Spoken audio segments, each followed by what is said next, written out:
Hello and welcome. Over the past several days we have journeyed together to the cross. Yesterday we remembered the death of Jesus and how he shouted from the cross, "It is finished."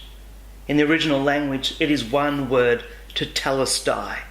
It means that the job is finished. The debt had been paid for, completed, done, finished. Christ's mission to redeem us is completed. Most, if not all, did not understand this. Luke tells us in chapter 23, verse 48, "And when all the crowds that came to see the crucifixion saw what had happened, they went home in deep sorrow. But Jesus' friends, including the women who had followed him from Galilee, stood at a distance, watching."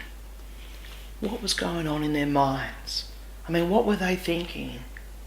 We have very little information as to what happened from the cross to Sunday morning. However, we are told about the burial of Jesus. Luke says this in verse 50 and onwards. "Now there was a good and righteous man named Joseph. He was a member of the Jewish High Council, but he had not agreed with the decision and actions of the other religious leaders. He was from the town of Arimathea in Judea, and he was waiting for the kingdom of God to come. He went to Pilate and asked for Jesus' body. Then he took the body down from the cross and wrapped it in a long sheet of linen cloth and laid it in a new tomb that had been carved out of rock. This was done late on Friday afternoon, the day of preparation, as the Sabbath was about to begin. As the body was taken away, the women from Galilee followed and saw the tomb where the body was placed. Then they went home and prepared spices and ointments to anoint his body. But by the time they were finished, the Sabbath had begun, so they rested as required by the law."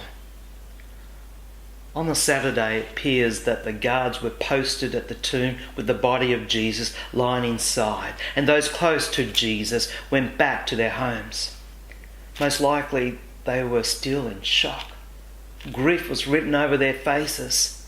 Some of them would have recalled Jesus saying that he would be raised back to life, but Jesus was still in the tomb, dead. Saturday would have been a hard day. I think they would have felt defeated. The fact is, this whole period of time between Christ's death and his resurrection is rather silent. We have made a number of assumptions of what could have been and felt.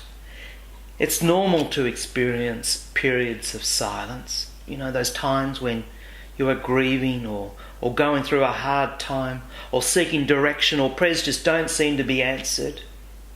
It is in these times that maybe God seems to be silent. Like Easter Saturday, where there was silence. God was actually up to something.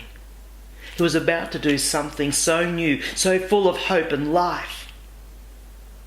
When you do experience a period of silence, may you know the peace of God, that he is up to something that in time will be revealed to you. God promised in Hebrews chapter 13 verse 5, "Never will I leave you, never will I forsake you."